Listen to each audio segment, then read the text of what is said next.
Bueno, ¿cómo han estado? Cuéntenme, ¿cómo les fue en la práctica?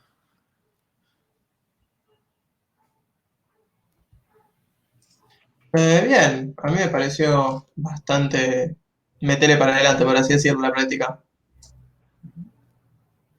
Bien, bien, bien. ¿Tuvieron alguna dificultad, algún problema en particular? ¿Algo que se les haya complicado?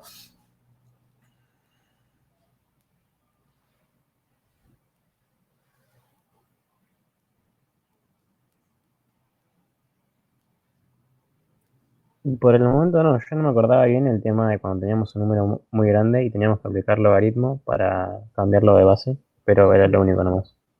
Bien, bien. ¿Lo pudiste resolver con Claudia? Sí, vimos eso hoy y un ejemplo de y triple también. Vimos Perfecto. recién. Así que ya van avanzaditos.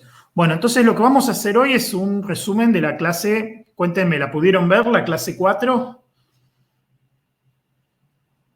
Sí, yo sí lo vi. Bien. Sí, yo también la vi. ¿Y Gonzalo, pudiste ver la clase? Sí, yo también. Perfecto. O sea que si los tres vieron la clase, vamos a hacer un resumencito. ¿Tienen alguna cosa o alguna duda en particular que no hayan entendido de la clase? Si no, vamos, yo paso rapidito y vamos viendo todos los temas y me preguntan ni bien se encuentran con algo que tengan dudas. ¿Les parece? Buenísimo, buenísimo. Bueno, muy bien. En la clase número 3 y que vimos la semana pasada, habíamos visto el primer sistema de representación de coma flotante que vamos a estudiar, ¿sí? Que es el sistema que usaba la mainframe IBM 360. ¿Sí? Habíamos dicho que los ingenieros de IBM habían decidido utilizar un sistema de coma fija para representar la mantisa, ¿sí? En signo valor absoluto, 16 cifras hexadecimales, con normalización 0,x. ¿Qué quiere decir eso? Que las 6 cifras son fraccionarias y que ninguna cifra es entera. ¿No? Y después utilizaron un sistema de coma de entero, ¿sí? De entero, directamente de entero, ¿sí? Coma fija, pero con todas cifras enteras, digamos. 0 desplazado 2,7 para representar el exponente. Bueno, la vez pasada habíamos visto cómo este sistema mantiene constante el error relativo, que es mucho más interesante desde la perspectiva del usuario del sistema que mantener fijo el error absoluto, como pasa con los sistemas de coma fija. En estos sistemas separamos la cantidad de la magnitud. ¿Sí? La cantidad la guardamos en la mantisa y el orden de magnitud lo guardamos en el exponente. Entonces, al separar esas dos cosas, el error absoluto de la mantisa se convierte en el error relativo de toda la representación. Y para el usuario es mucho más cómodo porque con el mismo sistema puede representar millones o millonésimas. ¿Sí? Y la cantidad sigue siendo una cantidad representativa de lo que se quiere medir. ¿Sí? Entonces, este concepto es la base del diseño de los sistemas de coma flotante y vamos a estudiar otros sistemas para comparar. ¿Ah? ¿Por qué?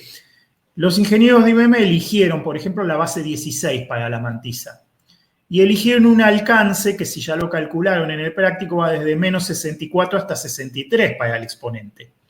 Lo cual quiere decir que el número más chiquito que podemos representar va a ser un número cuya mantisa no normalizada es 0,000001 por 16 a la menos 64. ¿Está bien? El número más pequeño que podemos representar. Positivo o negativo, más cercano al cero. Mientras que si nos queremos ir al número más grande que podemos representar, ¿sí? Sería una mantisa que tiende a 1, 0,FFFFFF por 16 a la 63. ¿Sí? Es el número más grande, es el alcance más grande que podemos llegar. O sea que es bastante grande. Los ingenieros utilizaron la base 16 y con eso se ganaron que los exponentes se vayan más lejos, porque un corrimiento de coma en 4 bits, o sea, en una cifra hexadecimal, que en definitiva termina siendo 4 bits, es más largo que un corrimiento de 1 bit. Entonces, por ahí pienso yo que fue la decisión de los ingenieros de usar este sistema. Los ingenieros de la Digital, cuando diseñaron el mainframe PDP-11, fueron por un camino diferente y tomaron otras decisiones. En algunas cosas coinciden y en otras no coinciden. Por ejemplo, coinciden en el hecho de representar la mantisa con un signo valor absoluto. Y también coincidieron con el hecho de darle 24 bits de precisión. Sin embargo, se distinguen en que utilizan la base 2 y no la base 16. O sea, acá es signo valor absoluto 224 y todas las cuentas se hacen en binario. Mientras que en IBM 360 las cuentas se hacían en hexadecimal. Esto impacta en varios aspectos. El primer aspecto importante es que el corrimiento del exponente es bit a bit. Es un bit por vez y no de a 4 bits como en el otro. ¿Sí? O sea que ahora cuando yo digo exponente 2 es 2 a la 2 y no 16 a la 2 como en el otro. ¿Sí? Ellos utilizan un 0 desplazado 2,8. El alcance es un poquito mayor. Vamos desde 2 a la menos 127 hasta 2 a la de 2 a la menos 128 hasta 2 a la 127. ¿Sí? O sea, el número del exponente es más grande, pero el alcance capaz que no es más grande porque estamos haciendo un corrimiento, o sea, estamos haciendo 2 elevado a la 128. En el otro caso era 16 elevado a la menos 64. ¿Sí? En este caso es 2 elevado a la menos 128. ¿Sí? Ahí ustedes pueden hacer cuentas para ver cuál realmente tiene un alcance mayor. ¿Sí? Eso sí, le dieron un bit más al exponente, lo cual significa que la mantisa perdió un bit, por lo menos el lugar donde se representa la mantisa. ¿Ah? Fíjense ustedes que si cuentan, hay 23 bits reservados para representar la mantisa y sin embargo el sistema es signo valor absoluto 224. Esto es muy importante y es un efecto que se produce por utilizar la base 2. Si lo pensamos y normalizamos un número en binario con la forma 0,x, todos los números o casi todos los números van a empezar con 0,1. ¿Sí? O sea, 0.1 va a ser el principio de todos los números o de casi todos los números. Con lo cual, guardar un bit que siempre vale 1 no tiene mucho sentido. Y de ahí viene que adopten la normalización 0,1x. Ese 1 que está ahí no se guarda en el número, pero está. Es parte de la mantisa, aunque no se representa. ¿Por qué? Porque ese número va a ser casi siempre 1, entonces como va a ser casi siempre 1, dijeron no vale la pena sacrificar un bit de la representación para guardarlo. Asumamos que es 1 y listo, es más fácil. ¿Sí?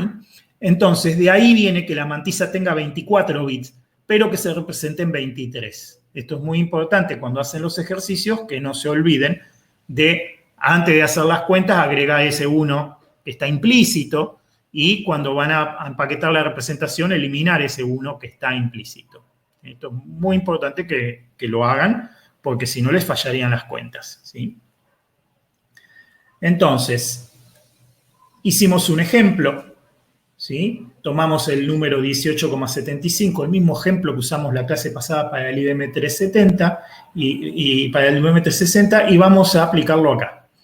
Ahora la mantisa hay que llevarla. El número hay que llevarlo a la base de la mantisa, que en este caso es la base 2. Se convierte a base 2, ¿sí? Y se normaliza a 0,1x. El 1 va a quedar siempre ahí. Si yo corro la coma, siempre hasta la extrema izquierda, el número que va a quedar a la derecha de la coma no es otro que 1. En casi todos los casos. ¿Sí? En casi todos los casos. Pero son tantos los casi todos que directamente dijeron, bueno, que sea siempre 1. ¿Sí? Y obviamente para empaquetar hay que eliminar ese 1, o sea que se empaqueta desde la segunda cifra para atrás. ¿Sí? Si ustedes tienen un número grande, recuerden que necesitan conseguir los 24 bits de precisión, o sea, tienen que hacer las cuentas para llegar hasta los 24 bits de precisión. ¿Sí? Porque si no estarían desperdiciando un espacio que la representación les da para eso. El cálculo del exponente se hace igual que en IBM 360, nada más que la frontera acá es un poquito más grande, está en 128 la frontera, ¿sí? Pero el resultado es el mismo. ¿Ah? Entonces después lo que hay que hacer es escribir todo junto y empaquetar. ¿Ah? Primero el signo, después los 8 bits del exponente, después los 23 bits de la mantisa. Eso en total les da 32 cifras binarias, 32 bits, que se empaquetan de 4 en 4 en hexadecimal. ¿Ah? Bien, única precaución importante que hay que tener en este sistema es no olvidarse del 1 implícito. ¿Tá? Cuando se desempaqueta el número, ¿sí? Fíjense, les damos una representación como está acá, ¿sí? C0160000. ¿Quieren preguntar algo?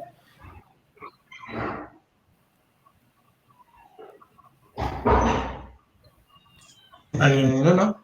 Ah, bien, bien. ¿Estamos bien entonces? Bien, bien. Sí.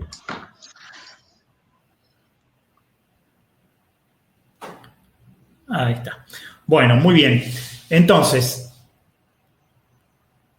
lo importante es eso, es no olvidarse el 0,1. Entonces, se desempaqueta, ¿sí? Se separan los 8 bits del exponente de los 23 bits de la mantisa, del bit del signo, y se calcula el exponente y se arma el número, ¿sí? En este caso, ¿sí? La frontera, fíjense que el exponente, ¿sí? Es un 1 seguido de todos ceros, o sea que cuando le restamos la frontera nos da 0. O sea que el exponente en este caso es 0, justamente.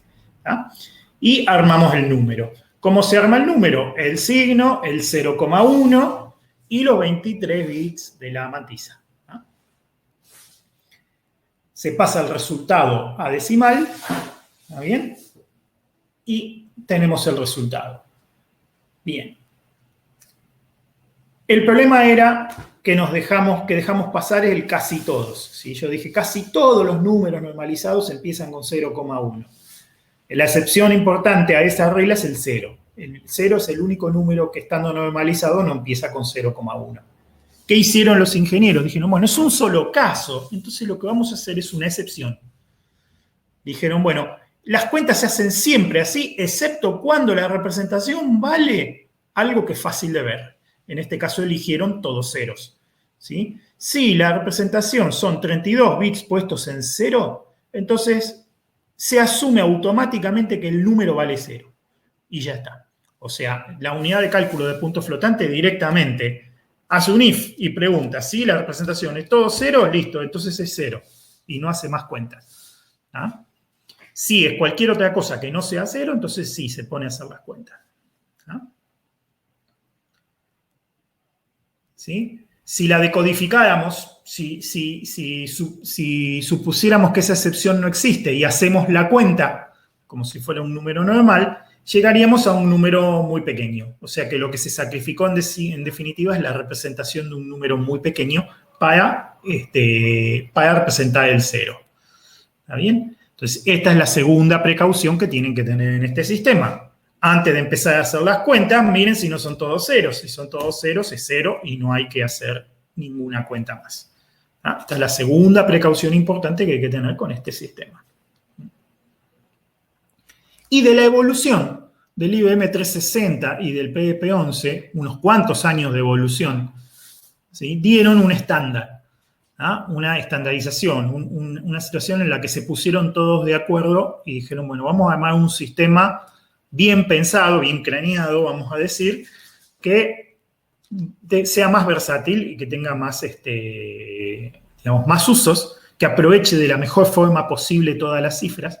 Entonces se sientan muchas personas a pensar y de los otros dos sistemas sale un sistema como este, ¿está bien? Como es el IEEE 754, que es un estándar, que hoy incluso es intercambiable. Hoy este estándar, distintas máquinas pueden utilizar este mismo formato. De hecho, sus calculadoras seguramente internamente utilizan alguna variante del 754 o del 764 que es parecido. ¿Sí? ¿Por qué? Porque es un estándar. Al estandarizarse es más fácil que las máquinas puedan intercambiarse los datos unas con otras y además tiene, digamos, ya todo el conocimiento que vamos a tratar de repasar ahora, ¿no? Que hace que se optimice mejor, que se aproveche mejor el espacio de representación, ¿no? Entonces, si analizamos, IEEE 754 tiene distintas variantes. ¿Sí? La variante corta tiene 32 bits y es muy parecido al PDP-11, pero tiene algunas diferencias sustanciales que tenemos que mirar ahora. Hay 2 o 3 diferencias que son muy importantes que tenemos que observar. Pero después es muy parecido al PDP-11. ¿Sí? O sea, van a ver que, digamos, el estándar terminó pareciéndose mucho más al PDP-11 que al IBM 360. Fíjense, la distribución de bits es más o menos la misma. Tenemos 24 bits para la mantisa, de las cuales solo se guardan 23. Fíjense en la diferencia. ¿Sí? IEEE 754 decidió normalizar 1,x, o sea, puso el 1 oculto a la izquierda de la coma en vez de a la derecha. ¿Sí? Esto es una cosa muy importante. O sea, que es un signo valor absoluto 224 con una cifra entera y 23 cifras fraccionarias. ¿Está bien? Y lo que se representan son las 23 cifras fraccionarias y la cifra entera vale siempre 1. ¿Ah? Se entiende, ¿no es cierto? Es un detalle no menor a tener en cuenta. El segundo cambio importante que tiene es que en el 0 desplazado 28 del exponente pusieron la frontera en 127 en vez de en 128. ¿Sí? PDP-11 tenía su frontera equilibrada en 128. Este tiene la frontera en 127. ¿Qué quiere decir eso? Eso altera ligeramente la distribución de números, de forma tal que si miramos el rango de la representación pura, iría desde menos 127 hasta 128. Desde menos 127 hasta 128. ¿Sí? En vez de lo que saldría con una frontera equilibrada, que es desde menos 128 hasta 127. ¿Sí? O sea que, fíjense que las dos medidas que tomaron favorecen a los números grandes por sobre los números pequeños. Las dos medidas, las dos diferencias importantes que se ven en IEEE 754 con respecto a PDP-11 son dos diferencias que favorecen a los números grandes por sobre los pequeños. Fíjense, al normalizar en 1,x, subimos en un orden de magnitud base 2 todo el valor del número. ¿No? O sea, es como si multiplicáramos por 2 todos los números. ¿No? O sea que al poner el 1 a la izquierda de la coma están ganando eso. Los números son el doble de grandes. ¿Ah? O sea que ganamos un alcance para arriba. Al poner la frontera en 127, también favorecemos los exponentes positivos por sobre los exponentes negativos, con lo cual también es una medida que favorece a los números grandes por sobre los números pequeños. ¿Sí?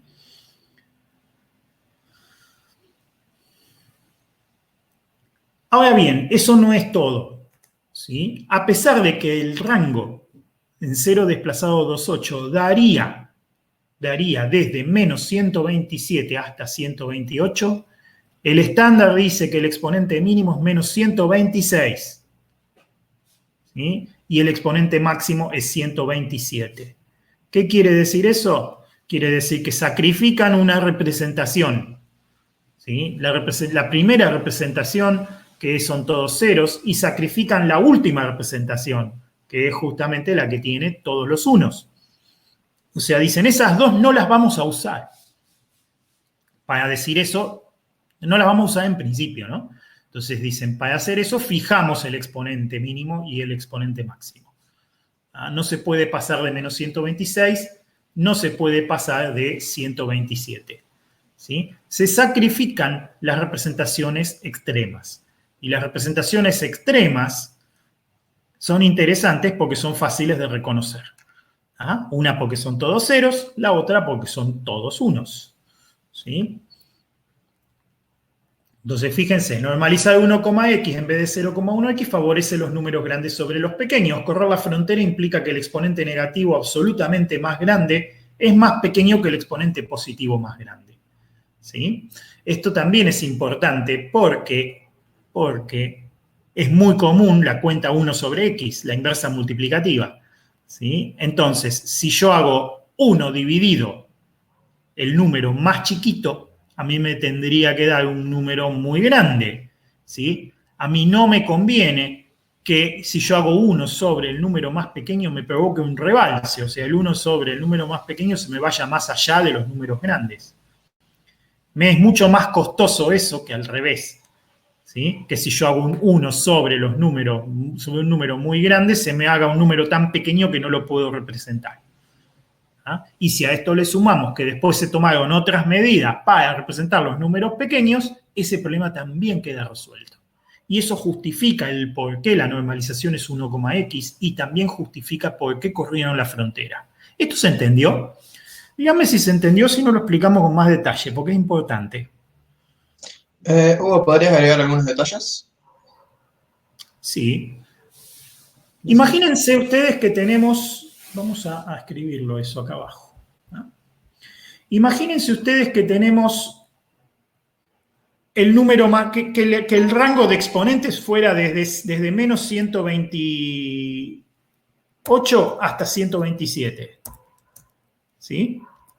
Supónganse que sacrificamos 1, entonces sería de 127 a 120, de menos 127 a 126, con frontera equilibrada, ¿no? Sacrificando extremos, ¿sí? Yo tendría, ¿sí?, un rango que va desde menos 127 hasta 126. ¿Ah?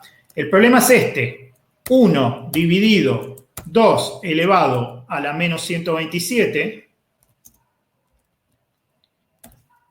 ¿sí?, es igual a 2 elevado a la 127. Y esto no entra, porque el máximo es 2 a la 126.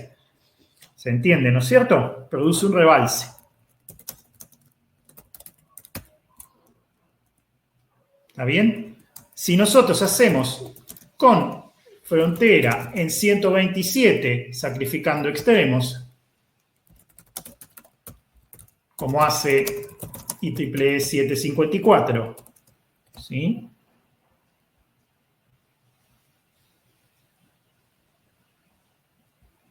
como hace IEEE 754, ¿sí?, tenemos que 1 elevado, ¿sí?, el rango sería acá, vamos a escribir bien el rango primero, sería como es, de menos 126 a 127.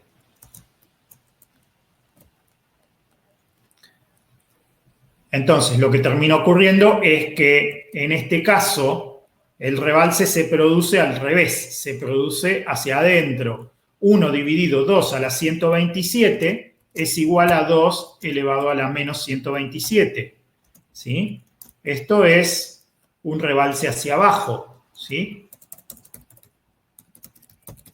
Rebalse hacia el 0, que se corrige con los subnormales, que ahora los vamos a ver. ¿Sí? O sea, yo no puedo representar 2 a la menos 127 porque no entra, porque el exponente mínimo es 2 a la menos 126. ¿Sí? Pero sí lo puedo representar como subnormal. Entonces, zafo también. ¿Ah? ¿Se entiende?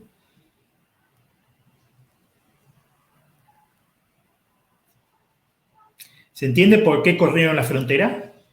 Sí, ahí se me hace más claro. O sea, es mucho más costoso un rebalse hacia los números grandes que un rebalse hacia el 0.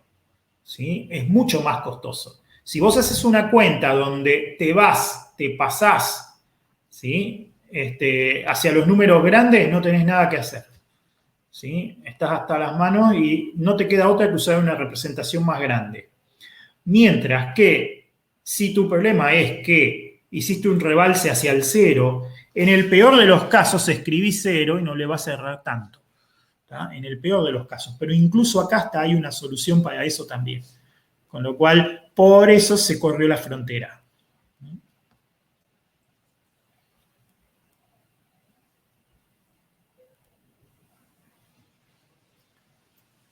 Muy bien. Eso es lo que poníamos acá, que explicamos en la clase, ¿sí? Si hago 1 dividido 2 a la 127, me da 2 a la menos 127, que no se puede representar de manera normal, pero que de última será 0. ¿Ah? Pero la otra cosa importante que tiene el IEEE 754 son las excepciones. ¿Ah? En el estándar, este tema de las excepciones se hizo un poquito más complejo. El PDP-11 tenía una única excepción que era, si todos los bits están puestos en 0, entonces automáticamente el número vale 0. En IEEE 754 decidieron tener más discernibles para las excepciones.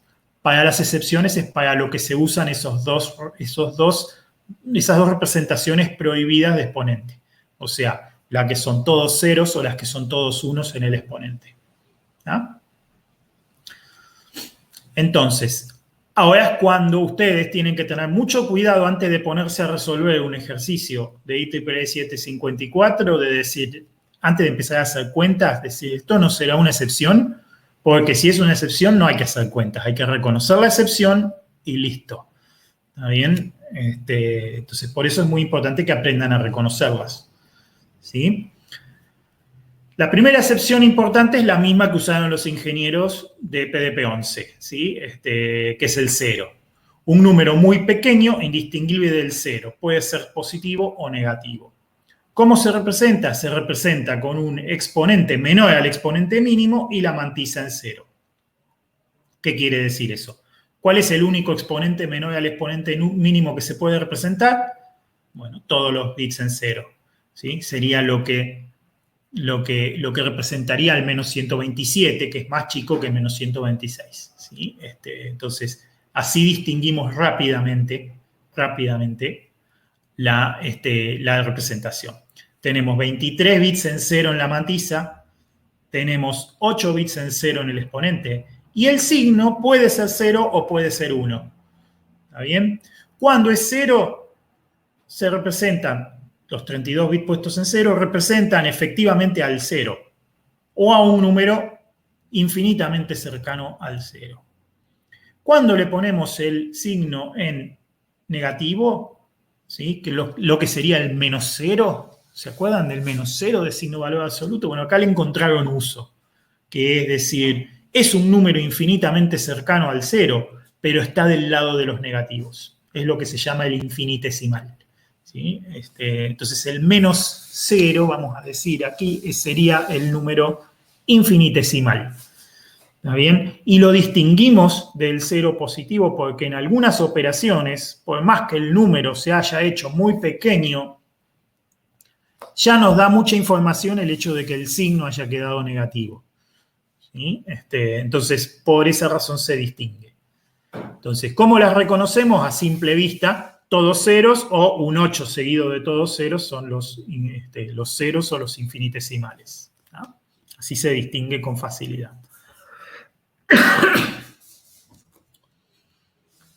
La segunda excepción es lo que se llaman los números subnormales. Suena feo, pero no significa que sean tontos los números. Lo que quiere decir es que los números son muy chicos para representarse de manera normal. Son números que están debajo de 1 por 2 a la menos 126, que sería el número normal más chico que se puede representar. Entonces, cuando nos vamos más abajo de eso, comienzan los que se llaman los números subnormales. ¿Sí? Entonces, la máquina los distingue con una excepción y hace la cuenta de manera diferente. Lo que hace básicamente es eliminar el 1 oculto. ¿Sí? Elimina el 1 oculto y hace la cuenta como si ese 1 oculto no existiera. Y además utiliza el exponente mínimo.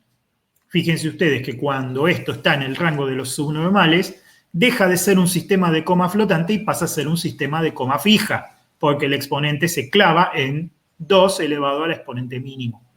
¿Ah? ¿Se entiende, no es cierto? Entonces, al final pasa a funcionar como un sistema de coma fija, en el cual ya el error relativo no está fijo, ¿sí? Lo que queda fijo es el error absoluto, y por lo tanto empezamos a perder precisión. Por esa razón es que esto solamente se utiliza para una emergencia, para salvar un cálculo en una emergencia. ¿Sí? Pero si sus cálculos habitualmente caen en el rango de los subnormales, es momento de plantearse utilizar un sistema más grande. ¿Por qué? Porque pierden precisión. O sea, cuando caemos en los subnormales empezamos a perder precisión automáticamente. ¿Ah? Entonces, ¿cómo distinguimos un número subnormal? Un número subnormal tiene todos los bits del exponente en 0, ¿sí? Puede ser positivo o negativo, ¿sí? Y tiene cualquier bit de la mantisa puesto en 1. ¿Sí? Con que haya al menos un bit de la mantisa puesto en 1, ¿sí? Ya hablamos de números subnormales. ¿Ah?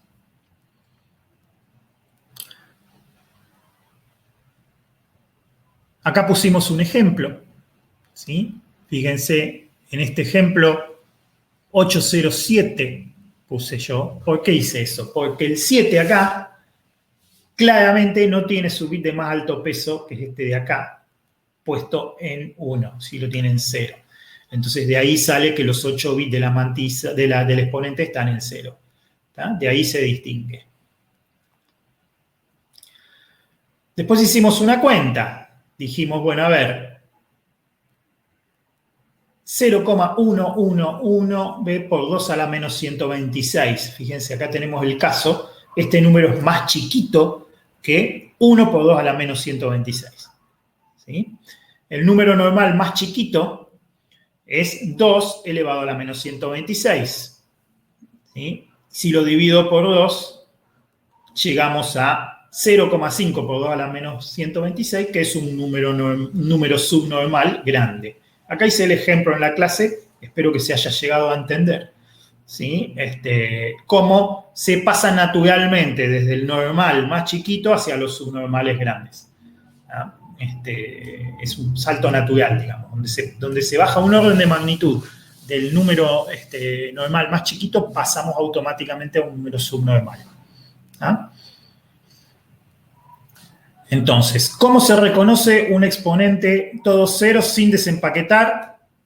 ¿Sí? Si no quieren tomarse el trabajo de desempaquetar, ¿sí? Lo pueden distinguir claramente porque empieza con 0 o empieza con 8. ¿Está bien? Sigue con 0 y la tercera cifra tiene un número entre 0 y 7. ¿Sí? ¿Está bien? Y todos los demás valores pueden valer cualquier cosa. ¿Sí? Entonces así podemos distinguir claramente. O sea, tenemos que mirar la primera, la segunda y el tercer nible. ¿Sí? Si el primer nible está entre 0 y 8, el segundo nible está en 0, ya pueden sospechar. ¿Ah? Si el tercer nible es mayor de 7, no, entonces es un número normal. Pero si es un número inferior a 7, es un número subnormal. Y si es 0, y después hay cualquier otro número acá distinto de 0, también es un número subnormal. ¿Ah? Si son todos ceros, no. Si son todos ceros, estamos en el caso de arriba, ¿sí? En el caso del 0, ¿sí? Positivo o negativo. Bien, ¿se entendió esto? Díganme, confírmenme si se entendió bien. Sí, sí. ¿Sí? No te escuché muy seguro. ¿Sí se entendió? O sea, Sí, sí. es para reconocerlo rápidamente. Si quieren, los pueden reconocer desempaquetando. O sea, los desempaquetan y se fijan los bits del exponente. Si están todos en 0, ya saben que tenemos una excepción de tipo subnormal. Si algún bit de la mantisa tiene 1 y si todos los bits de la mantisa tienen 0, están en 0. ¿Sí? Eso es lo que tienen que saber. Pero a simple vista, si entrenan el ojo, también lo pueden reconocer. Porque empieza con 0 o con 8, sigue con 0 y después tiene un número que está entre 0 y 7 y basta con que haya algún bit diferente, si este tercero es 0, cualquier otro que sea diferente también lo convierte en subnormal. ¿Sí? ¿Está bien? Vamos a poner un ejemplo. Porque también con los ejemplos se entiende mejor. ¿Sí? Fíjense, sin desempaquetar. ¿Sí? 1, 2, 3, 4, 5, 6, 7, 8. ¿Sí? Es subnormal. ¿Ah?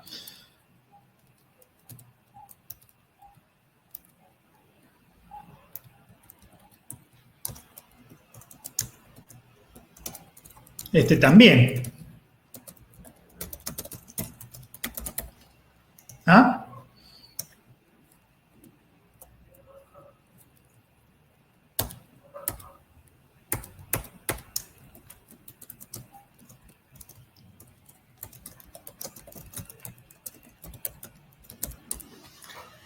Este no es subnormal.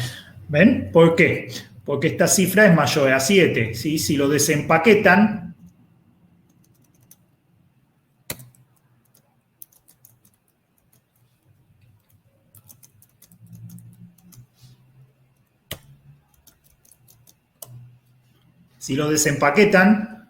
y se fijan dónde están los bits del exponente, ay, se lío.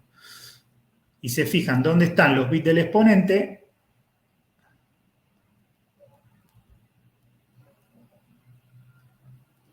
son los 8 bits estos, ahí van a ver que hay uno de los bits que es distinto de 0, entonces ya no es un normal, es un número normal.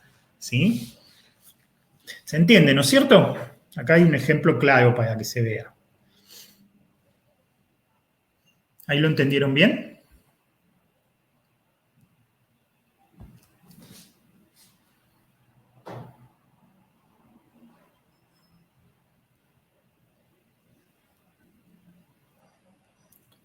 ¿Me siguen, chicos? ¿Me escuchan? Sí, sí. ¿Se entendió bien la idea? ¿Cómo me di cuenta sin desempaquetar que era un número que no es subnormal? ¿Y por qué este es mayor a 7? ¿Sí? Si este es mayor a 7, automáticamente me doy cuenta que hay algún bit ahí que es distinto de 0. ¿Ah? Obviamente, si el primero es distinto de 8 de 0 o el segundo es distinto de 0, ya saben automáticamente que no es subnormal. ¿Ah? Ni que tampoco es 0. ¿Se entiende, no? Confírmenme si se entiende, por favor. Profe, yo tengo una duda, quiero un ejemplo de un número decimal que sería representado como subnormal, porque no lo estaría como asociando. Bueno, está muy bien, muy buena tu pregunta. ¿Cuál es el número normal más chico que podemos representar? 808 y después todos ceros, ¿no? Esa es la representación. ¿Sí? ¿Y cuánto vale? Eh, 1,0 por 2 elevado a la menos menos 126. 126. Muy bien, exactamente. ¿Cómo sería la representación de esto? Sería, el signo es positivo, ¿sí? El exponente es menos 126, ¿sí? Serían todos ceros y un 1, y después todos los demás en 0. ¿Sí? Este es un ejemplo del número. Este es el número normal más chico que podemos representar. Otra vez dice Leo. Este es el número normal más chiquito que podemos representar. ¿No? El exponente es este de acá. ¿Sí?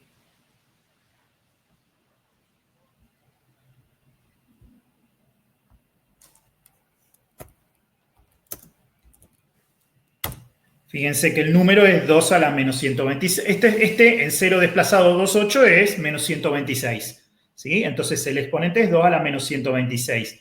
Y la mantisa, vamos a ponerle, esto es menos 126. Y la mantisa, acá,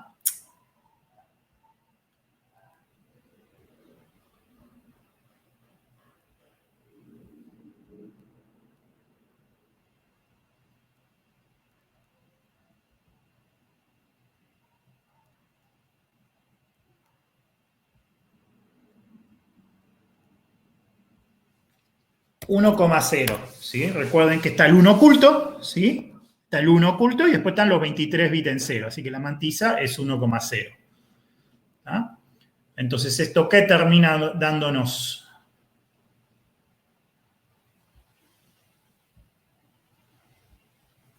(1,0 por 2 elevado a la menos 126. ¿Sí? Lo pasan a decimal, ¿sí? Eso con la calculadora es más fácil. ¿No?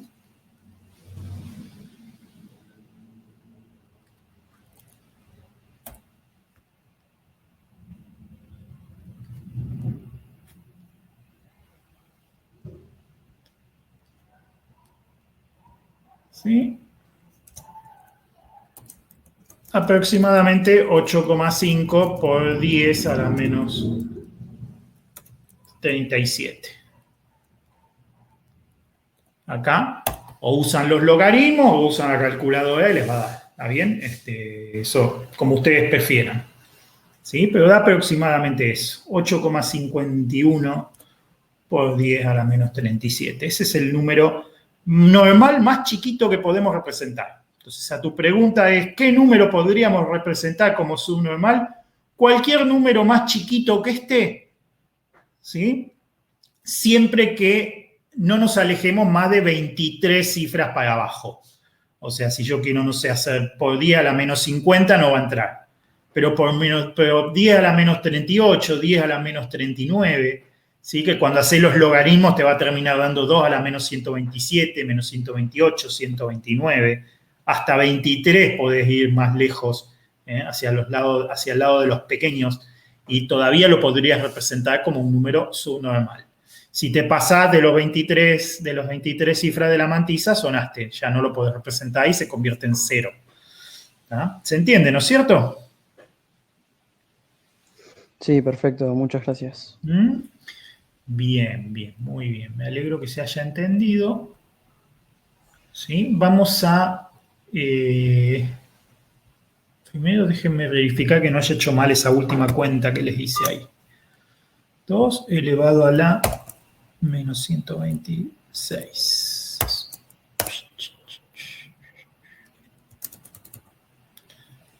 2, 1 dividido 2 elevado a la 126. Sí, la hice mal, me parecía. Está mal esta cuenta, ¿sí? Es aproximadamente 1,18 por 10 a la menos 38. La verifico otra vez por las dudas. Parecía que estaba mal, no sé, la intuición me decía que algo no estaba bien acá.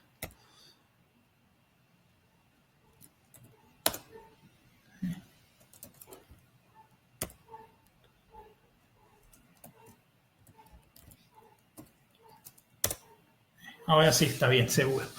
Verificado. Chequeado, como quien diría. ¿No? Bien, ¿cuál es la representación de esto? Ya que estamos, la calculamos. ¿Sí? Esto es 0, 0, 8, 0, 0, 0, 0, 0. 1, 2, 3, 4, 5, 6, 7, 8. ¿Ven? Fíjense cómo la cifra, el tercer nivel es superior a 7. ¿Ah? Ahí se ve que esto no es un número subnormal, es un número normal. ¿Ah? Cualquier número más chiquito de este valor, y bueno, entonces o es subnormal o no se puede representar. Ahí tienen que hacer las cuentas.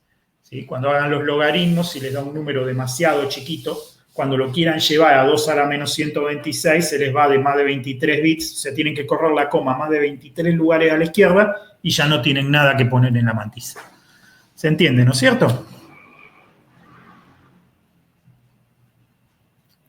Confírmenme si entendieron bien esto. Así continuamos. Si fuera el extendido, tenés más rango, sería, porque puedes correr más veces la coma. Exactamente. En una representación larga, que tenés 64 bits en total, tenés 11 bits para el exponente y tenés 53 bits para la mantisa. O sea que primero tenés un exponente que llega mucho más lejos. Llega hasta menos 1023. O sea que podés hacer números hasta por 2 a la menos 1023. ¿Sí? O sea, es muchísimo más chicos. Ya normales de por sí. Y si te pasás a los subnormales, tenés 53 bits para correrte hacia atrás. ¿Sí? Sí. Así que efectivamente es así como decís. ¿Ah? Con un IEEE más largo, tenés muchísima más precisión. ¿Ah? Bien, muy bien. Bueno, hay otras dos excepciones importantes que son el infinito y el not a number. ¿Ah? Y esto es importante porque el infinito es una excepción, porque no es un número, es un límite. ¿Sí? Normalmente la unidad de cálculo de punto flotante entrega infinito para indicar que hubo un error, ¿sí? En las cuentas y que el número que hubiese resultado de esa operación es demasiado grande para ser representado. O demasiado pequeño, no, perdón, demasiado grande para ser representado, tanto en lo positivo como en lo negativo. ¿Sí? ¿Está bien? Este también se distingue fácilmente. El infinito es muy fácil de distinguir a simple vista sin desempaquetar. Aunque si hacen el ejercicio que hice yo recién con los subnormales, les va a dar lo mismo. ¿Sí? Las representaciones 7F8, 00000 y FF8, 00000 representan al infinito positivo o negativo. ¿Sí? Porque tiene todos los 23 bits de la mantisa puestos en 0, los 8 bits del exponente puestos en 1. Y en un caso es más infinito y en el otro caso es menos infinito. La unidad de cálculo de punto flotante sabe reportar con infinito las cuentas que no puede calcular dentro de los reales y que se van más allá. ¿Sí? Un ejemplo típico, si ustedes le mandan a la unidad de cálculo de punto flotante a hacer 1 dividido 0, les va a retornar infinito. Si les mandan un menos 5 dividido 0, les va a retornar un menos infinito. Y si ustedes le mandan un 1 dividido menos infinitesimal, 1 dividido menos 0, ¿sí? Les manda el menos infinito también. ¿sí? O sea, la unidad de cálculo punto flotante sabe calcular el signo del límite, ¿tá? Pero les dice que es infinito, nada más, ¿sí? Y eso debe entenderse desde la programación como un error normalmente, ¿tá? Aunque en algunos casos se utiliza como discernible el infinito, lo más común es que sea un error. Pero si queda alguna duda con respecto al infinito, no queda ninguna duda con respecto al not a number, que es la última forma, ¿sí? La última excepción, ¿sí? La excepción del not a number o NaN, ¿sí? Es un error matemático o una indeterminación o una función evaluada fuera de su dominio, ¿sí? Una función que no da un resultado real, ¿sí? Recuerden que el sistema de coma flotante es para representar números reales. Si la función evaluada en el valor que le estamos pidiendo que evalúe no da un número real como resultado, podría dar, por ejemplo, un número complejo, y entonces ya no se puede, digamos, la unidad de cálculo punto flotante entrega este valor diciendo no se puede, es not a number, ¿ah? ¿Cómo se reconoce? Bueno, parecido a como hicimos con los subnormales, para distinguir un not a number, también tenemos que mirar los primeros tres niveles, ¿sí? Los primeros tres niveles tienen que tener un valor que el primero puede ser 7 o f, el segundo tiene que ser f, y el tercero puede ser cualquier valor entre 8 y f, ¿sí? Y después cualquiera de estas x podría ser un valor distinto de 0, y ya con eso sabemos que es un not a number, ¿sí? Si es justo 7f, ¿sí? 7f, 8 y todos ceros, si es justo ese valor, entonces es infinito. Pero si es 7, f, 9 y todo 0, ya no es infinito, ya es not a number. Y eso lo ven fácilmente si desempaquetan. O sea, si abren los bits, ahí van a ver que se van a encontrar con un signo que puede ser positivo o negativo, no importa, ¿sí? 8 bits del exponente todos puestos en 1 y al menos uno de los bits de la mantilla puesto en un valor que no sea 0, y alcanza para decir not a number. ¿Cuándo pone not a number la unidad de cálculo del punto flotante? Cuando aparece o una indeterminación matemática o una función evaluada fuera de su dominio, o cuando aparece cualquier otro tipo de error extraño que no puede manejar. Entonces, en ese caso, la unidad de cálculo del punto flotante devuelve not a number. Típicamente, indeterminaciones matemáticas como 0 dividido 0. Yo le mando 0 dividido 0 y es not a number. O infinito dividido infinito, o infinito menos infinito, ¿sí? O la raíz cuadrada o el logaritmo de un número negativo, ¿sí? Todos esos pueden dar potencialmente, ¿sí? Not a number. ¿Ah? Bien, ¿se entendió esto? Díganme si se entendió bien, si necesitan que lo repase. Si tuviéramos que operar con dos números y uno de esos dos es un not a number, ¿cómo hacemos? Muy buena la pregunta. Cualquier operación que tenga como uno de sus operandos not a number, automáticamente es not a number. O sea, el not a number es peor que el coronavirus, ¿sí? Donde se metió en una operación se contagiaron todos, ¿tá? Entonces, cualquier operación que tenga un not a number metido, automáticamente es not a number. O sea, cualquier cosa más not a number es not a number. Not a number más cualquier cosa es not a number. Not a number por cualquier cosa es not a number. Not a number dividido cualquier cosa es not a number. ¿Sí? O sea que cualquier operación en la que alguno de sus operandos de entrada sea not a number, automáticamente es not a number. Para la unidad de cálculo de punto flotante es muy fácil. Si cualquier operando es not a number, ya no hago nada y respondo not a number. ¿Se entiende, no es cierto? Sí, gracias. Bien, muy bien. Muy bien. ¿Alguna duda respecto de esto? Porque cambiamos de tema. Pasamos, que en la clase también está explicado representación de texto y vamos a hacer un resumen de eso también. ¿Alguna duda o alguna pregunta que haya quedado de los sistemas de coma flotante? Yo por lo menos no. Yo tampoco. Bien, muy bien. Yo tampoco. Bárbaro, bueno, avanzamos entonces. Pasamos de tema, ¿sí? Ya digamos, con los números estuvimos bastante, ¿sí? Le dedicamos bastante tiempo y avanzamos mucho. Llegamos a representar números naturales, ¿sí? O enteros positivos, después representamos enteros con signo, después representamos enteros de coma fija, ¿sí? O sea, pusimos la coma en cualquier punto del número y dijimos, bueno, esto es un sistema de coma fija, ¿está bien? Y finalmente, armamos estos sistemas de coma flotante que nos permiten representar números reales con una precisión que depende del sistema, cuántos bits le destinemos, ¿sí? Puede ser muy elevada. Nunca una precisión infinita. No se puede en una máquina discreta conseguir precisión infinita, pero sí podemos acotar muy bien hasta dónde podemos llegar. ¿No? Perfecto. Con los números fue suficiente.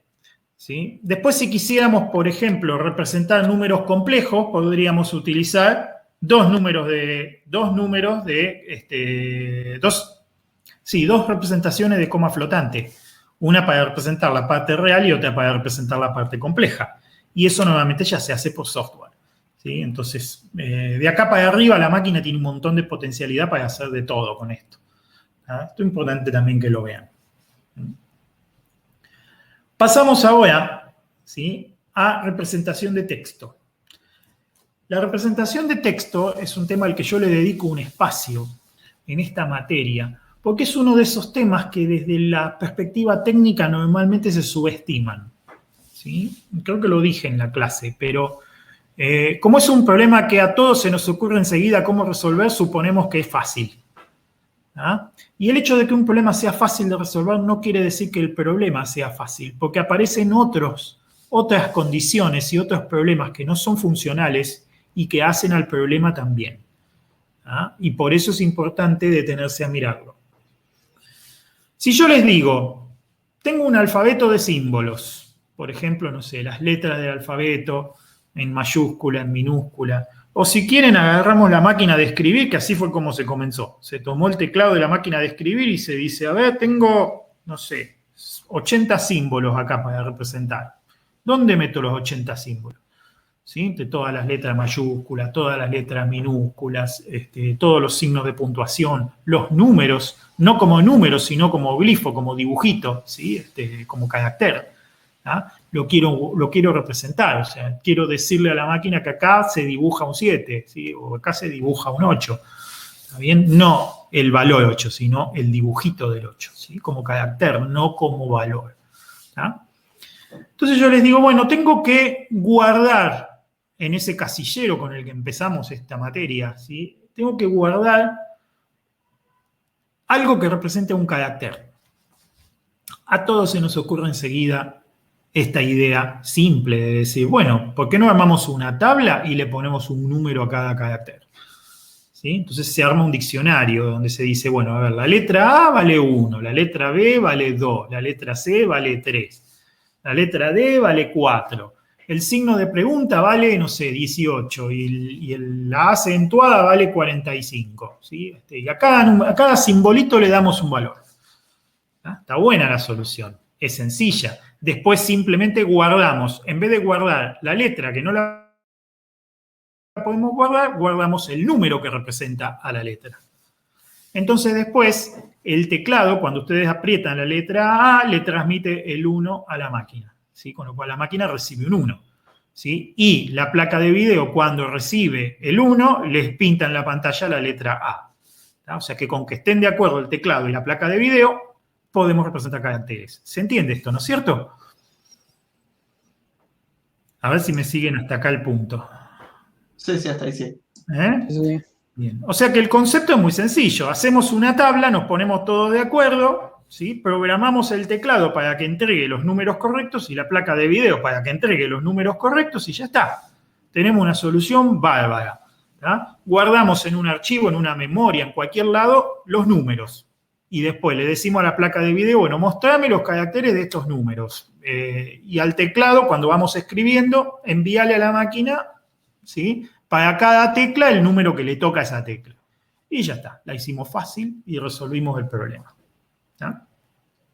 Por eso, parece que es un problema fácil, pero no es un problema fácil. Es un problema técnicamente bastante fácil, pero no es un problema fácil. ¿Ah? ¿Qué es lo difícil de armar tablitas? Lo difícil de armar tablitas es ponerse de acuerdo para que todos usemos la misma tablita para que nos podamos comunicar. Porque si yo puse de acuerdo mi placa de video con mi teclado, está bárbaro, pero donde yo saco el archivo y lo quiero meter en otra máquina que tiene una tabla diferente, ¿sí?, el que quiera leer ese archivo no puede. ¿Ah? Entonces ahí es donde se arma la podrida. ¿Ah? Necesitamos ponernos de acuerdo respecto del diccionario. Entonces, la dificultad de la representación de texto, igual que en muchos problemas que atañen a la informática, no está en la solución técnica, sino en ponernos de acuerdo para utilizar todos una solución equivalente. ¿Sí? Ahí es donde está la dificultad. ¿Ah? Entonces, acá es donde vamos a estudiar un poquito la historia de la representación de texto. ¿Cómo se comenzó a representar texto? ¿Cómo llegamos a representar el texto como se representa hoy? Y aquí es donde viene, digamos, la solución no solamente técnica, sino política también, social, ¿sí? Que implica juntarse un montón de gente, charlar, ponerse de acuerdo, cubrir las necesidades de todos, ¿sí? Porque esto también es un tema, no es solamente hacerlo técnicamente eficiente, sino también realmente solucionarle el problema a todo el mundo y no solamente a unos pocos. ¿Ah? Entonces, acá es donde viene la historia de los estándares. Es, bueno, nos ponemos todos de acuerdo y vamos a usar algo que nos cubra, ¿sí? Bueno, uno de los estándares más viejos que hay, ¿sí? Es el American Standard Code for Information Interchange, también conocido como ASCII, que seguro que todos escucharon hablar de ASCII, ¿sí? Muchos confunden texto con ASCII, cuando ven un archivo de texto dicen, esto es un ASCII, no necesariamente. ASCII es una codificación muy antigua, hay otras más antiguas que el ASCII también, ¿sí? Que también se utilizaron en las primeras computadoras, pero digamos que el ASCII es la que sentó base. ¿Ah? El ASCII es una codificación que está estandarizada por la ISO, por la International Standards Organization, Organización de Estándares Internacionales, con el número 646. ¿Sí? Acostúmbrense a esto también. No les voy a pedir que se aprendan las normas de memoria, los números de las normas de memoria, pero sí es importante que les quede en la cabeza que las normas tienen números, ¿sí? Y que está bueno hacer referencia a las normas cuando estamos proponiendo una solución. O sea, cuando yo digo mi solución es compatible con la norma ISO 646, ¿sí? O es compatible con ASCII, ¿sí? Es importante decirlo para que la gente lo sepa. ¿Está bien? Y eso en general aplica a todas las normas. ¿Ah? Entonces, la codificación ASCII fue un estándar temprano, ¿sí? Lo que se llama un estándar temprano, un estándar que nació antes de que se supiera la potencialidad de la tecnología, ¿sí? Además de que cubrió un grupo muy pequeño de usuarios, ¿sí? En este caso ya lo dice el mismo nombre cuando comienza con la palabra American, ¿sí? Que American quiere decir América y para Estados Unidos América son ellos, ¿sí? Esto no es América, así que sonamos en este aspecto porque fundamentalmente se enfoca en el idioma inglés, ¿sí? Es una codificación de 7 bits, o sea que los números van desde 0 hasta 127, ¿ah? Y básicamente lo que hacen es ponerle un numerito a cada teclita de la máquina de escribir, a cada simbolito. Entonces son las mayúsculas, son las minúsculas, son los signos de puntuación que se ven en una máquina de escribir inglesa, ¿sí? Y no mucho más. O sea, ahí se acaba el ASCII. ¿Está bien? Y es una codificación de 7 bits. ¿Por qué? Porque en la época, si bien ya se transmitían por los canales 8 bits, el octavo bit se utilizaba para detección de errores. ¿Sí? O sea, todos los mecanismos de transmisión serie tempranos que hay, los primeros mecanismos que había, transmitían limpios 7 bits, no 8. El octavo bit se utilizaba para corregir errores. Entonces, por eso la codificación fue creada como una codificación de 7 bits. ¿Ah? Un estándar temprano, como fue el ASCII en su momento, tiene un problema muy grande, y es que al no cubrir toda la potencialidad de la tecnología y al no cubrir a todos los usuarios, la gente que se quedó fuera del estándar, ya sea porque el estándar se quedó corto con la potencialidad de la tecnología, ya sea porque el estándar no me cubre mi necesidad, yo hablo castellano, tengo la letra ñ y en el ASCII no hay ñ, y soné, ¿tá? Ahí me quedé, ¿sí? El ASCII no me sirve, ¿tá? Entonces, ¿qué hago yo?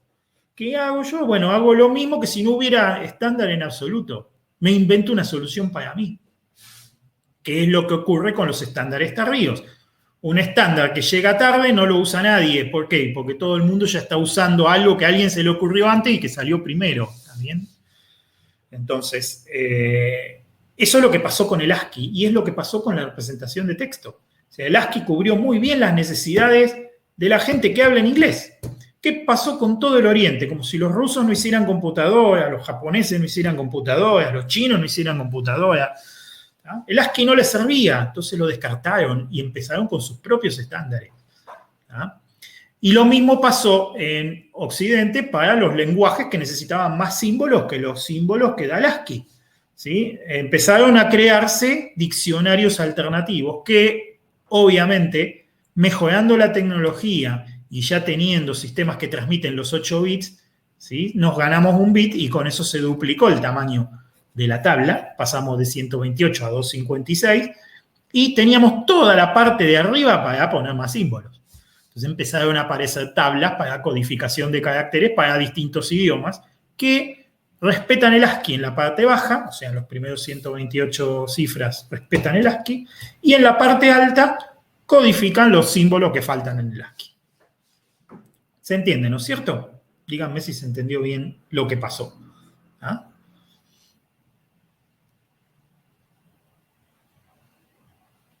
¿Se entiende, chicos? Sí, profe. Bien, muy bien.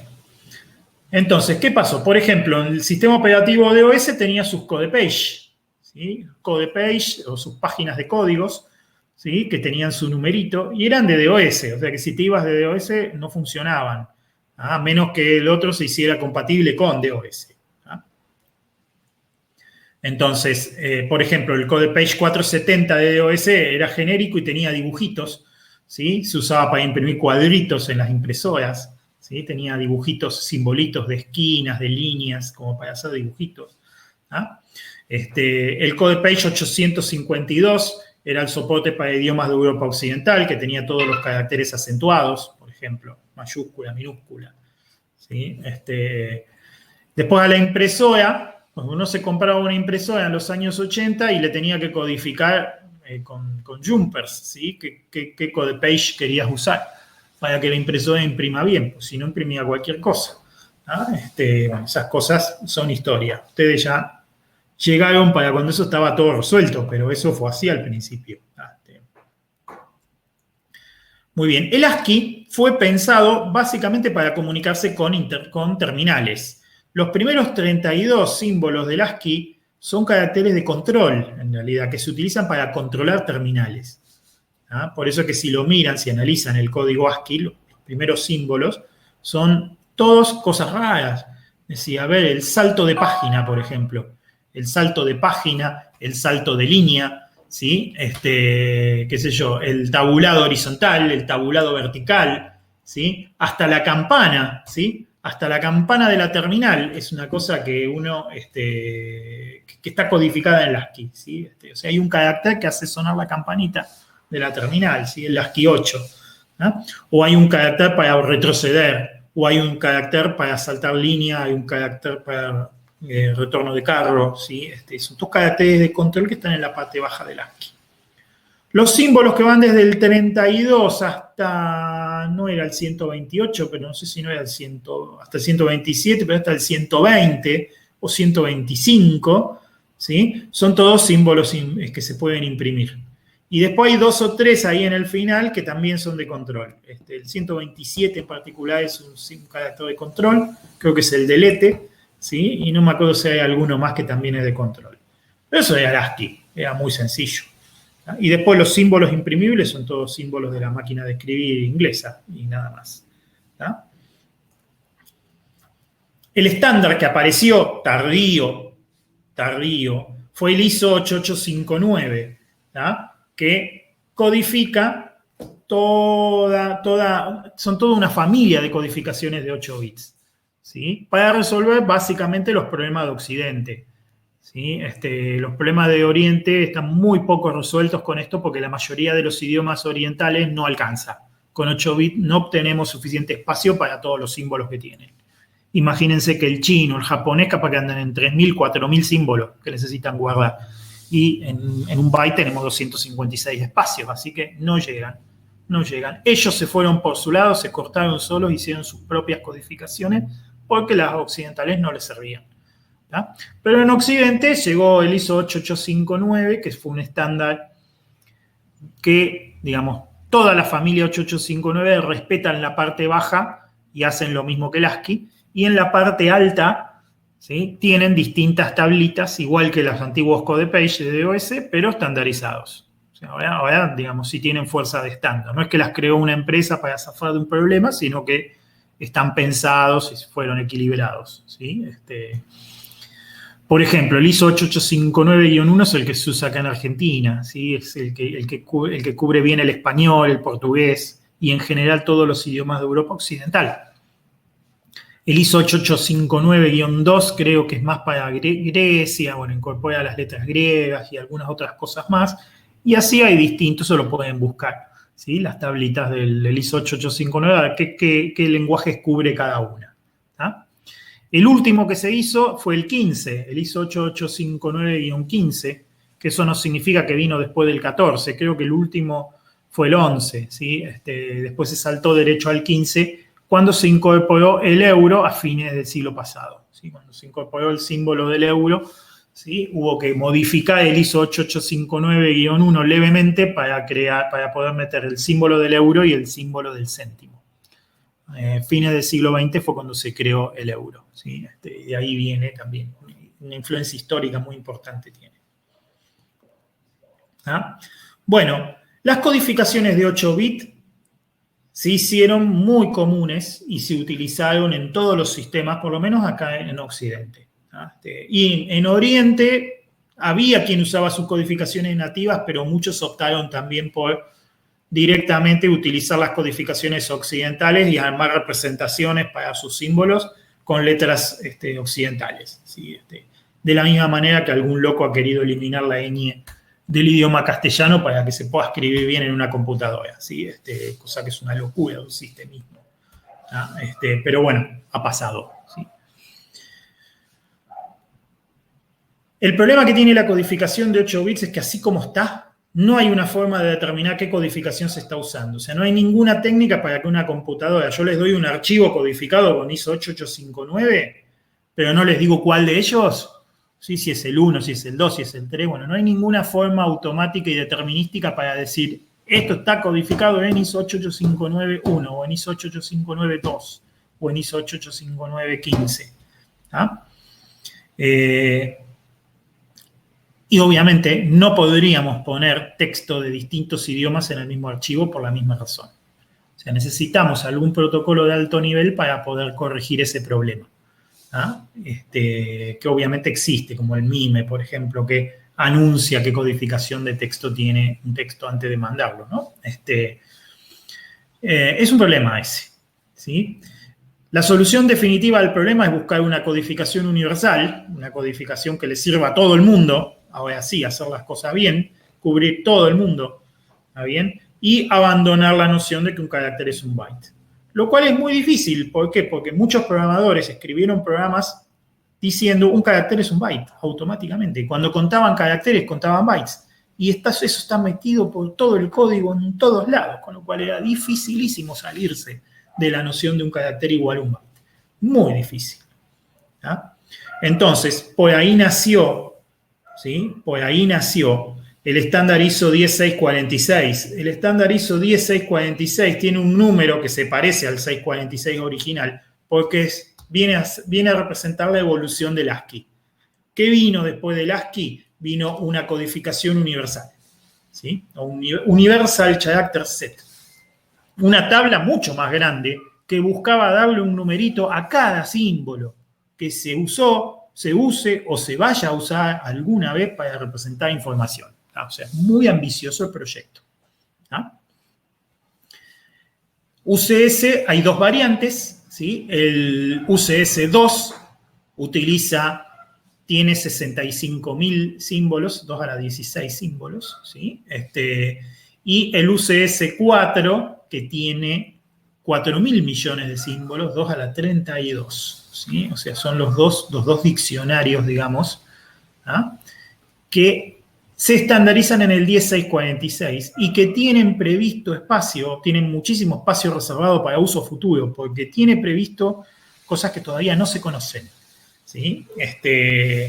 Normalmente reservan la parte baja, o sea, todos los números del UCS4 que empiezan con los dos primeros bytes en 0, ¿sí? Sería la parte baja, sería el UCS2, ¿sí? Se reserva para lo que se llama el BMP, el plano multilingüal básico, ¿sí? Básicamente las lenguas vivas, o sea, las lenguas que se hablan, que son activas, que están funcionando, ¿ah?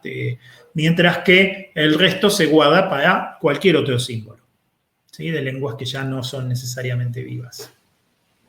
¿Ah? Muy bien.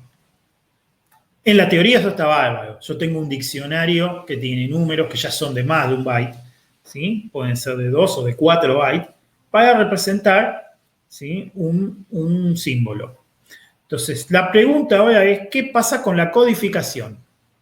Una codificación trivial sería, bueno, tomo el número 1432, o sea, el carácter que es 1432, y lo represento con el número en binario 1432. Eso sería una codificación trivial, que se dice.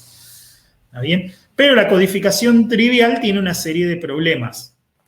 ¿Ah? Primero que es ineficiente, porque estamos asumiendo, al decir todos los caracteres ocupan 16 bits o 32 bits, estamos asumiendo automáticamente que están distribuidos de manera uniforme, ¿sí? Y si yo les pregunto, agarren un texto cualquiera, ¿qué es más probable que encuentren? ¿La letra A o un jeroglífico egipcio?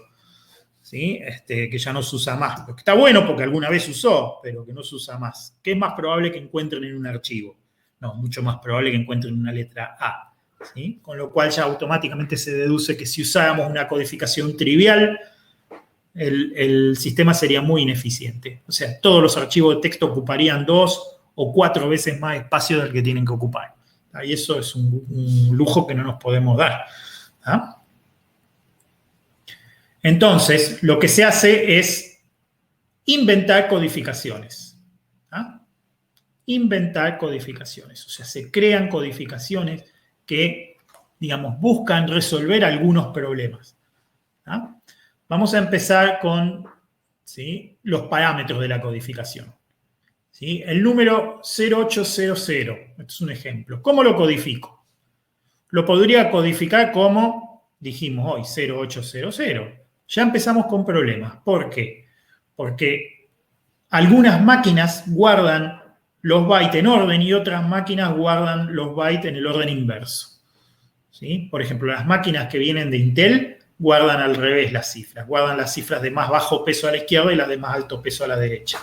¿Sí? O sea, en Intel, si ustedes guardan el entero 0800, Intel lo guarda como 0008. Si lo miran en la memoria lo van a ver así. ¿Está bien? Es lo que se llama Big Endian o Little Endian. ¿Sí? Intel es Little Endian. ¿Sí? ARM, que es la que usan los celulares, es Big Endian, por ejemplo. ¿Sí? Bueno, y ese es uno de los tantos problemas que puede haber. ¿Sí? Otro problema que hay es que la computadora, si viene leyendo de una línea serial que transmite de 8 bits en 8 bits, ¿tá?, se tiene que ir acordando de qué byte está leyendo. O sea, tiene que llevar estado. Tiene que acordarse que leyó un byte para leer el segundo byte y después armar el texto, armar el carácter. Después tiene que leer un byte, otro byte y armar otra letra. Leer un byte, otro byte y armar otra letra. ¿Sí? ¿Y qué ocurre? Si por algún motivo se pierde la sincronía y se pierde un byte, ¿sí? Pónganle que se perdió un byte. Acá yo puse un ejemplo. Se perdió el 08 ¿sí? Entonces arrancó la transmisión en 00. 00, 06, 1, 2, 3B. ¿Sí? Y fíjense que se construyen números que no tienen nada que ver con los números originales. Se pierde la sincronía. ¿Ah? ¿Se entiende, no es cierto? Esto no está bueno. Estaría bueno tener un sistema, por ejemplo, que la máquina se diera cuenta que perdió la sincronía y se pudiera ajustar. Eso es lo que se llama codificación stateless. O sea, meter algún código en los bits que permita saber si es el primer bit del carácter, si es el primer byte del carácter, el segundo byte del carácter, el tercer byte del carácter. ¿Ah? Eso se puede hacer, de hecho las codificaciones UTF trabajan así. ¿Ah? Entonces, de ahí ya con este planteo que les hice, aparecen varias cosas que hay que mirar. ¿Sí? Por ejemplo, si son Big Indian, si son Little Indian. Y otra, armemos una codificación de ancho variable, donde los caracteres más comunes tengan codificaciones más cortas y los caracteres menos comunes tengan codificaciones más largas. ¿Sí? Eso consigue que el espacio sea aprovechado mucho más eficientemente en los archivos de texto.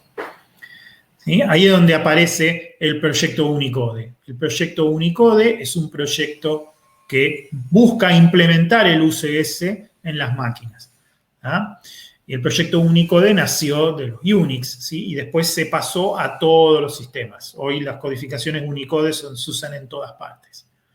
Y el proyecto no solamente planteaba una familia de codificaciones, sino que además también plantea cómo migrar de la antigua técnica de solamente un byte, un carácter, a esta nueva técnica. ¿Ah? Hoy en día, lo que se utiliza muchísimo en codificación de texto moderno, ¿sí? Son las codificaciones UTF. ¿Sí? Las codificaciones UTF son stateless y son de ancho variable. ¿Qué quiere decir que son stateless? Que si yo estoy leyendo una ristra de bytes escritas en UTF, que codifican texto en UTF-8, no importa si la agarro por la mitad. Yo me puedo dar cuenta si el byte que estoy leyendo es un carácter en sí mismo o es un pedazo de un carácter más grande. ¿Ah? Y también sé muy bien qué carácter es. Con lo cual, si agarro un carácter por la mitad, lo puedo descartar y empezar a codificar bien a partir del primer carácter que agarro entero. ¿Ah? UTF-8, por ejemplo, es de ancho variable y stateless, ¿sí? Todos los números ASCII se representan a sí mismos y para todos los demás se utilizan entre 2 y 6 bytes. ¿Sí? O sea que un carácter UTF-8 puede estar codificado entre 1 y 6 bytes. ¿Sí? También la codificación UTF-8 garantiza que el BMP, o sea, todos los caracteres que están en el UCS2, ¿sí? Se codifican entre 1 y 3 caracteres. Y el ISO 8859-1 se codifica entre 1 y 2 caracteres. ¿Ah?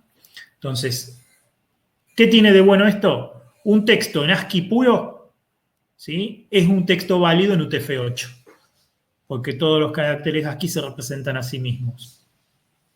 Eso hace que hasta el día de hoy ustedes reciban un correo electrónico, por ejemplo, y ustedes puedan leer bien el texto, pero los acentos salen mal, pero la ñ sale mal. ¿Por qué pasa eso? Porque está mal elegida la codificación de caracteres en el lector de correo. ¿Sí? O sea, el lector de correo piensa que está leyendo un ISO 8859 y en realidad está leyendo un UTF-8. Entonces, donde deberían haber acentos, aparecen 2 simbolitos raros. ¿Ah? ¿Se entiende, no es cierto?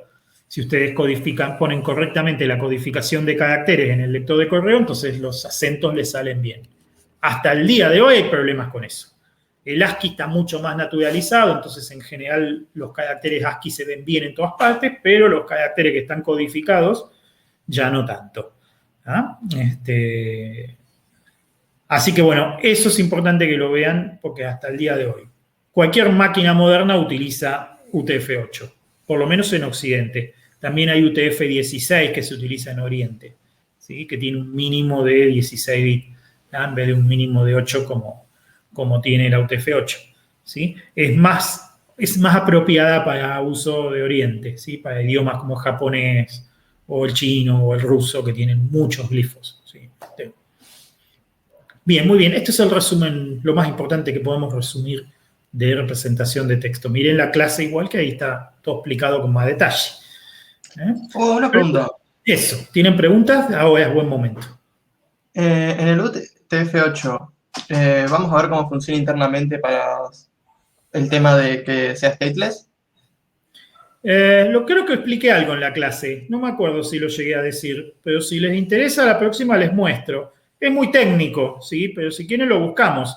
Tiene que ver con el primer bit, el segundo bit y el tercer bit de más alto peso de cada byte. Por ejemplo, te lo resumo así. Todo carácter cuyo bit de más alto peso es 0 es perdón, todo byte cuyo bit de más alto peso es 0 está representando a un carácter que se representa con un único byte. ¿Sí? Por eso los UTF-8 de 0 a 127 son lo mismo que los ASCII de 0 a 127.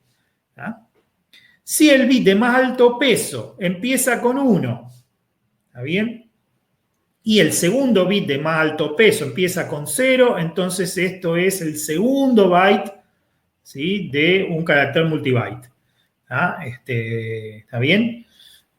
Y así sucesivamente. Entonces, a partir de cómo están codificados los primeros bits, los bits de más alto peso, a partir del número que está codificado en el bit de más alto peso, sabemos cuántos bytes tiene, ¿sí?, un carácter, y además sabemos qué número de bytes es, si es el primero, el segundo o el tercero. ¿Se entiende, no es cierto? Sí, gracias, Hugo. Eso es lo general. Después recontratécnico, si quieren después lo buscamos, ¿sí? Pero bueno, el concepto en general es ese, que con los bits de más alto peso nos damos cuenta qué byte es, ¿sí? Básicamente, si el bit de más alto peso es 0, entonces estamos frente a un ASCII. Si el bit de más alto peso es 1 y el segundo bit es 0, entonces estamos frente a un carácter que tiene 2, ¿sí?, byte, ¿sí? Y bueno, y así se va como formando. ¿Ah? Lo podemos ver si les interesa particularmente, ¿sí? Lo importante, lo que quiero que recuerden ahora es cuál es la idea del UTF, ¿sí? Que es ancho variable, que es representar los caracteres más comunes con codificaciones más cortas y los caracteres más raros con codificaciones más largas para hacer más eficiente el aprovechamiento del espacio, ¿sí? Bien, ¿alguna otra duda? ¿Alguna otra pregunta?